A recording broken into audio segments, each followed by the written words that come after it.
Thank you for inviting public television into your home on this Thanksgiving night. Welcome to the all-new November edition of Northwest Profiles, Season 38, Episode 2.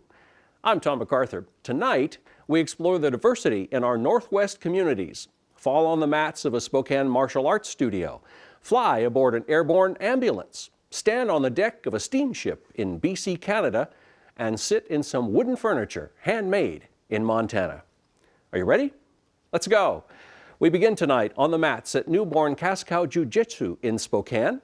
Our story shows us the power of love in the face of tragedy and why building a community is so important. We're going to start right now in this half guard. I'm going to move towards him. He puts up his frame. I rotate my hand through and hold his jaw and drop to my hip. And I walk behind. Does that make sense? All right. 1, 2, 3. My name is James Weed. I'm a third-degree black belt under the legendary Walter Kaslo. I was born and raised in Las Vegas and now live here in Spokane, Washington. I am the head instructor and co-owner of newborn Kaslo Jiu-Jitsu.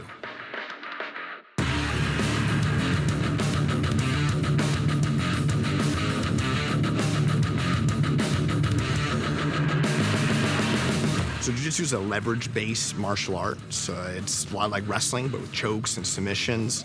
The old UFC, first UFC #1, made it popular back in '93 when you saw Royce Gracie. He uses his whole body as the weapon. He's going to snap his arm. He did, too. Broken. Yeah. Tremendous. Yeah, he's tapped out. Jiu-Jitsu is very challenging. I think it's a really good sport to grow in. You know, James is awesome, and I think he is as good as he is as a person, that there's other people that follow in the same footsteps. It starts with James. He's built this community, he's built this house, and everybody here is fully invested not only in their jiu-jitsu aspirations, but invested in their team and building each other up and just making everybody better around you. I grew up super poor in government housing in Vegas. My parents were super religious, which was good. It kept me out of a lot of trouble. The religion was a little extreme. At any moment, if you decide you don't want to be part of the religion, they would cut you off. The older I got, probably mid-teens, I started seeing some issues and decided that it was best to pull myself away. I was going to lose everything. There was a coffee shop in Vegas where there'd always be somebody there, you know, to talk to, someone there to hang out with. And so I had, you know, a bunch of friends that took me under their wing, and whether it was giving me somewhere to stay, something to eat, or even just somewhere to be, it meant the world to me. The name Newborn was actually one of my friends in the group that kind of took me in, and he was a well-spoken, charismatic, you know, individual. People wanting to spit in your face and kick you down and stuff He was an activist, was strong against racial prejudice. Was always amazing, the passion he had for that.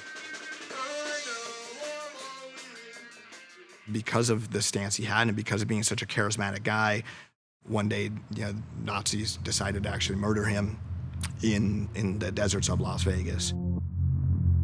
Him and my friend Dan, so it was Lynn Newborn and Dan Shersky.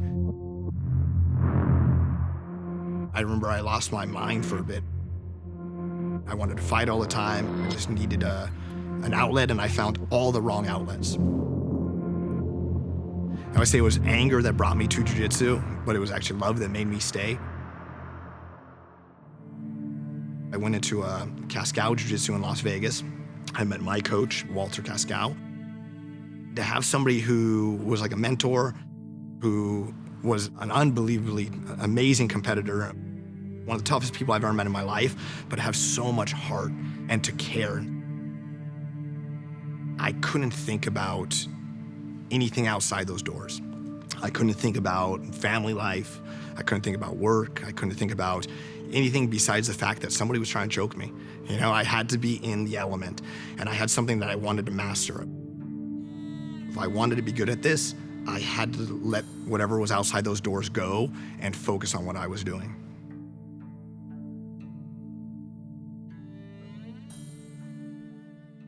My name's Moyie Burke. I'm 28, and I've been in jiu-jitsu for a little over a year now, and I'm a white belt with 2 stripes. The thing I love about jiu-jitsu is it doesn't matter your size, gender, weight. There's not really a requirement, it's just your skill level and what you put into it.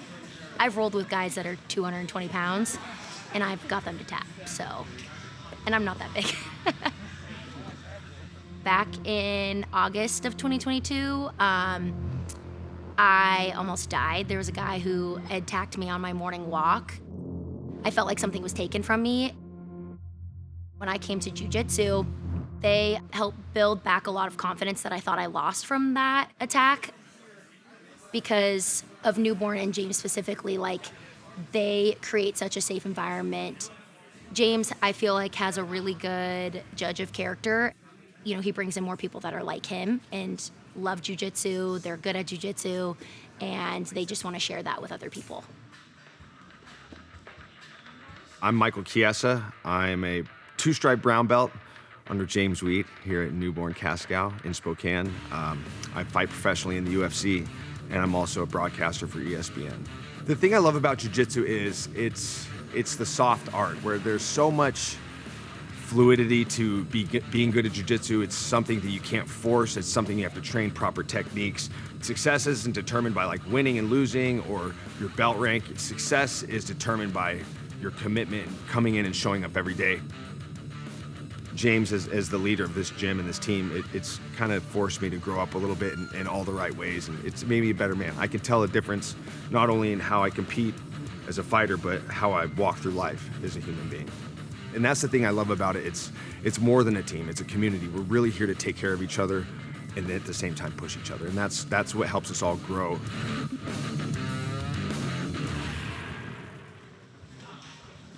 It's really cool to sit there and see the community that jiu-jitsu has brought in Spokane, where you have people that normally never get to know each other. You have Republicans, you have Democrats, you have rich, poor, black, white.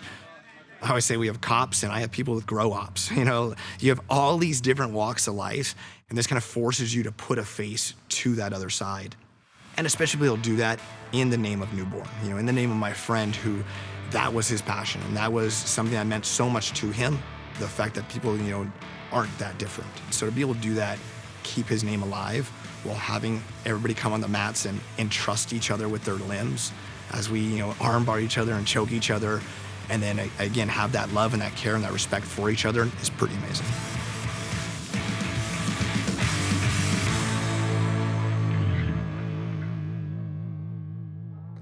Learn more about Newborn Jiu-Jitsu online at newbornjujitsuspokane, all one word, .com. Up next, we hear from the dedicated team of pilots and nurses from Life Flight Network. These are the highly trained professionals who soar into action in critical moments when every second counts.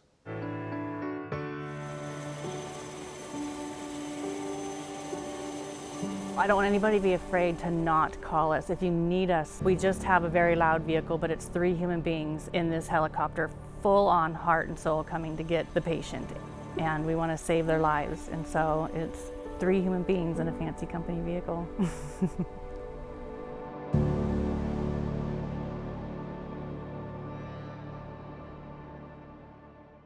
Life Flight Network is the largest not-for-profit air medical transport company in the nation, and we exist for a very simple reason: to save lives.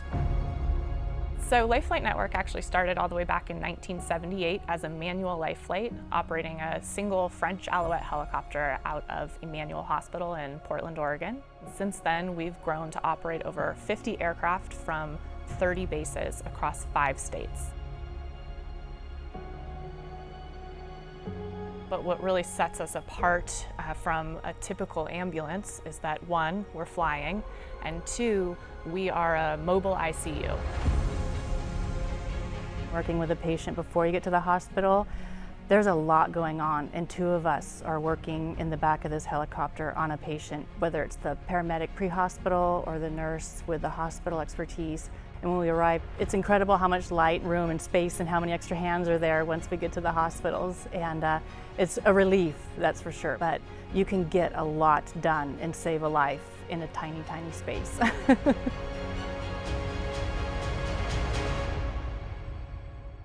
We're transporting 14 to 15,000 patients per year. So we're not something that pops up every once in a while. We're in use every day across all the states that we serve, ready and available to care for patients who need us.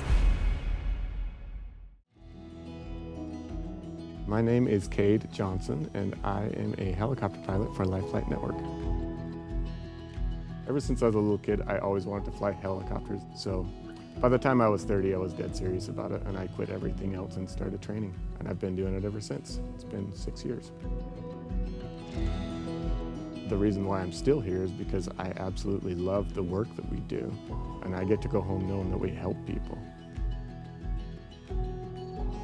I think a common misconception that pilots get in air medical industry is that we're assumed that we're medically trained as well. And some are, you can be if you want to, but it's not a requirement. Having said that, we're a team that do totally separate things, and we assist each other the best we can. I am here to make sure that they get from point A to point B safely and efficiently.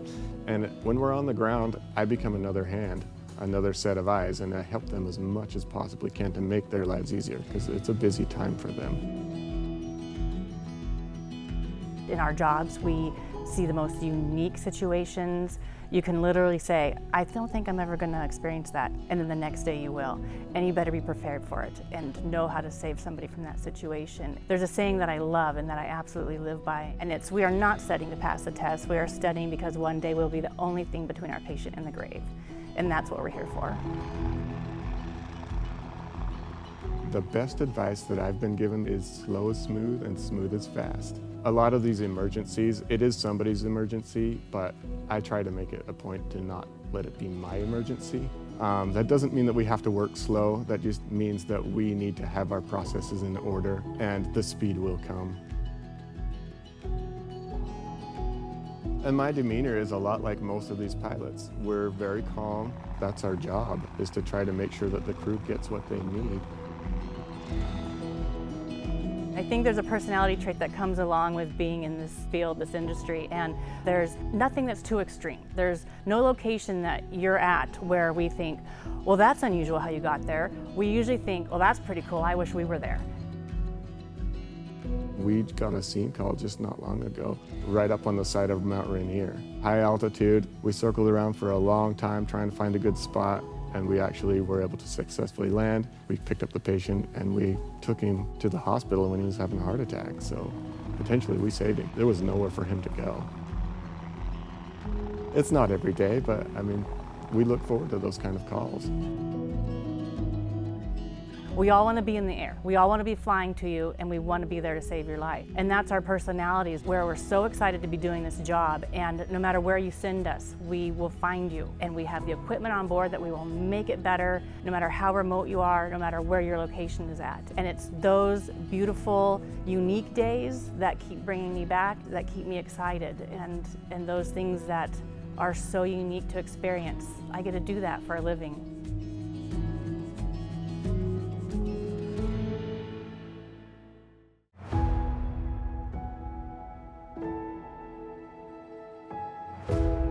For us as a crew, operating at this high level of excitement and professionalism and being able to actually save someone's life potentially, and most of the time we do, the flight back is usually kind of a high for us.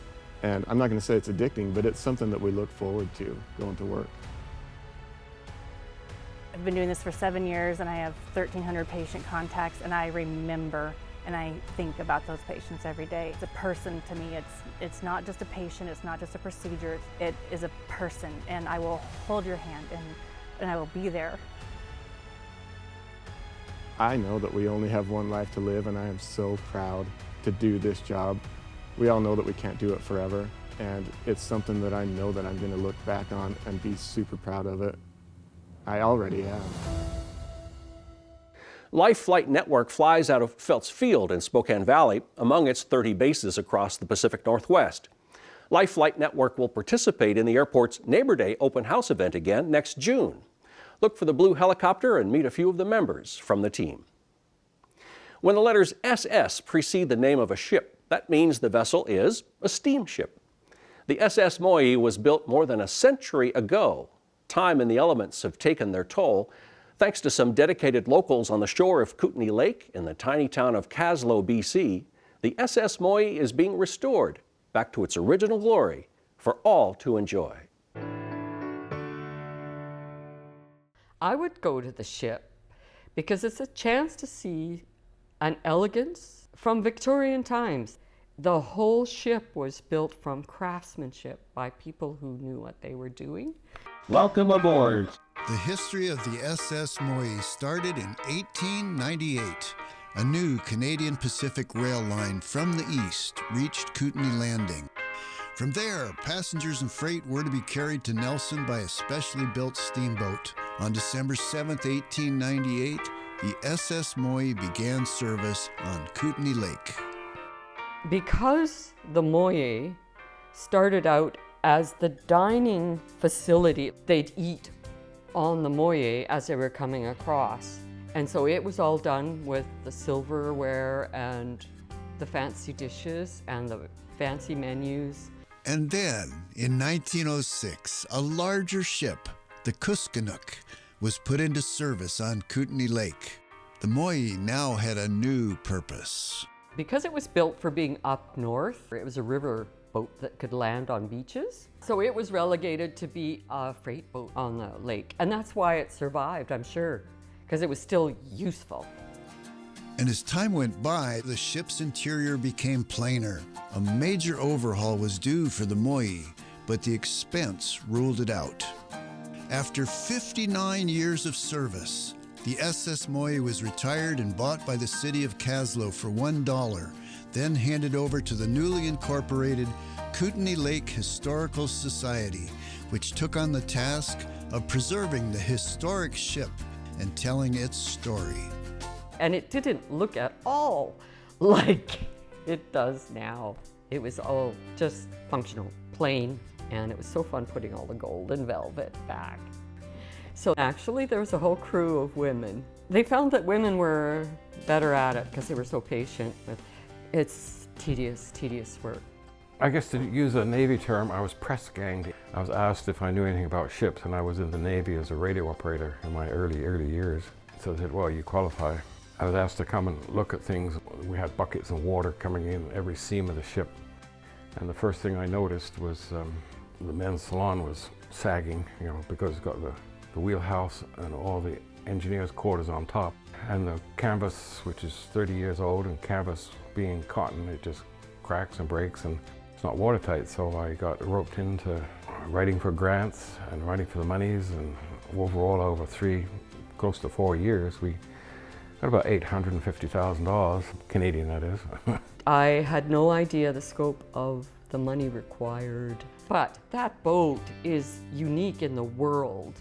The SS Moyie is considered to be the oldest, most intact stern wheel ship in the world. But keeping it that way requires an extensive amount of maintenance and labor. We happened to find this Red Seal carpenter from Quebec. He just knew exactly how to fix these old things. And if it's rotten, it comes out like a dentist. If it's rotten, it comes out. You don't try to put Mod Podge in there and clean it up.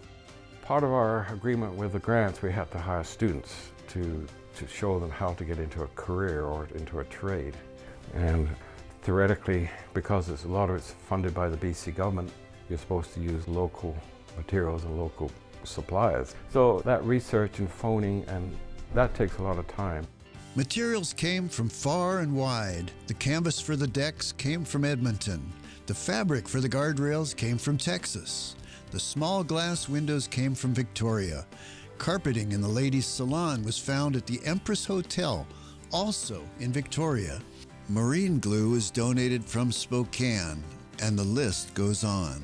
But as we got into the work, we found more and more problems and ways to do things, and to keep it to an authentic repair, because you're not allowed to, per Parks Canada, per their restoration rules, you're not allowed to modify something that can't be returned back to its original condition. And then like these joists here, they're only 1x3s, and it's all cedar. And right at that point, we needed to buy the cedar. The price of lumber just skyrocketed. So one of the local loggers here, Corey, he said, oh, I'll donate your cedar tree. And this thing was a huge thing. And they milled that and cut it all up into all these pieces, and it was just amazing how the local people came together. The scope of restoration and repairs was immense. In the men's salon, jacks were adjusted weekly, over a year, to lift the ceiling over 2.5 inches with new supports added. The port and starboard stairs had to be replaced. The engineers' cabins required extensive work, including a complete roof replacement. The Texas deck required a new canvas. The stern under the Texas deck had rotted supports. The port side required new railings, footings, posts, and fabric. Even the whistle needed a repair and refresh. Every one of these lights and windows came out. They were all rotted out on the bottom because a lot of people hadn't sealed off the bottoms properly. And then by doing all that, we had to get scaffolding, so this whole ship was scaffolded for 2 years. And then I got very useful doing the artwork, and everything had been buried under layers of paint. We found evidence of fancy Victorian stuff and gold leafing, and even in the engine room, floral gold designs on them. Discoveries were made as the refurbishing continued, including the parquet floor in the dining room that had been completely covered by battleship linoleum. In the ladies' salon, I was working in the summer, and I was just taking a break, and I stood up, and it was hot, and the old oils from the stuff that was there was just oozing out of the wood a little bit. And I went, there it is! And so I ran and got some Mylar, and I went up and I taped it up and I traced the shapes, and it matched historically what we thought might be there. So that was our start to putting the flags and the CPR logo and all of that work there. So it was just things revealed themselves to you slowly over time. The restoration of the SS Moyie is an ongoing effort. I am writing this 3 to 5 year maintenance program of how to redo stuff and how we did it and why we did it. I think a larger organization has to take it over. We struggle here as a village. The village owns it, and we are just custodians to the village. I got to be part of something so unique, and then I got to find all this beautiful artwork, and I got to help restore all this beautiful artwork. I feel proud because I go by the ship and I go, I did that. You can visit the SS Moyie National Historic Site in Kaslo, BC between Mother's Day in May and Canadian Thanksgiving in October. To our final story tonight, we visited Helena, Montana a couple of months ago and met up with a true craftsman who designs and builds furniture with exceptional attention to form and detail. His provenance is born from a lifetime as a gifted creator. The expression of movement, coupled with the beautiful natural elements of wood. For Helena, Montana-based woodworker Tim Carney, the design and creation of beautiful wood furniture is both organically pleasing to the eye and is also very practical and usable. Well, I've done a lot of cabinetry all along. I mean, that's kind of what's allowed me to do the furniture. I really try to put my artistic sense into that too. I remember early on, one of the first live edge dining tables I made, I found these beautiful pieces of quilted maple. They were live edge, and I just thought, boy, those are just gorgeous. And live edge pieces where you're using the whole piece, there's sometimes big knots or splits or things like that you have to deal with. And in a tabletop, you can put butterfly keys in there to accent that flaw in the wood and make it a really nice accent in the tabletop. With roughly 50 years of woodworking under his belt, working with the medium is a constant in his life. I was always very interested in it from childhood. I grew up in Boise, Idaho, and I remember very distinctly we had a basement, and under the basement stairs I had a little shop. I built model airplanes, and I built all sorts of things my family used to laugh about. the things I came up with from down in the basement. After working as a carpenter in 1973 for the Northern Pacific Railroad in Pocatello, Idaho, and later opening businesses in woodworking there, Tim moved his shop to Helena around 1996 to be with his soon-to-be wife, Maureen. Helena is very open to the arts, and it was a little tough setting up the business to start with. Having a community that embraces artists, it was a natural fit for the couple to eventually open a pop-up gallery. The opening of the 1+1 Gallery in downtown Helena gave Tim and Maureen a chance to place their works beside other local artists in a venue meant to show and market their wares. I don't know that I set out to make it art, but I couldn't help myself. I just did. One big influence on that was Sam Maloof. I was able to attend a workshop of his before he died. It was just very inspiring to me because his furniture designs are very organic and very artistic, and he developed a whole new way of doing joinery that allowed beautiful, graceful lines in a piece of furniture. So I end up making prototypes for any new piece I'm going to do, and to work out those details. And you would probably see a number of them around the shop. It's pretty time consuming to do the prototype, but once I decide on the final dimensions and shapes and sizes, then I try to make jigs to reproduce those, to make it easier and quicker to reproduce and more accurate. And they're all over the shop too. I just love the sense of design, and I love that graceful flow of lines and just the organicness of it. Once I was introduced to that, I couldn't ignore it anymore. I had to do it. It does take more time to do that kind of work because there's a lot of handwork in it. The joinery you put together in a rough state, and once it's together, then you have to hand carve it or hand shape it to those really smooth lines, and you can't do that any other way. It's got to be done by hand. The gallery has since closed, but the highly sought-after works that Tim creates are still being made, though retirement looms in his future. I've been thinking about it for like 3 years now, but I haven't got there yet, so it's soon though. I don't know. I guess my favorite part is getting to the finish stage and being able to put the finish on and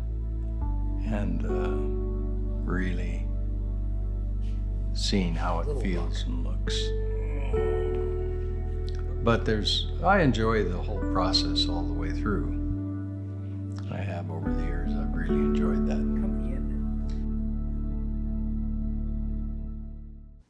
With all the time and effort that Tim applies to his creations, you can bet that even in retirement, his artistry will continue.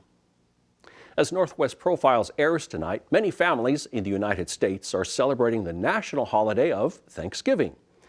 In that spirit, we conclude on a note of gratitude for the pleasure of your company tonight and through the year. I'm Tom MacArthur. See you again in January when there will be more to discover about the great Pacific Northwest on Northwest Profiles.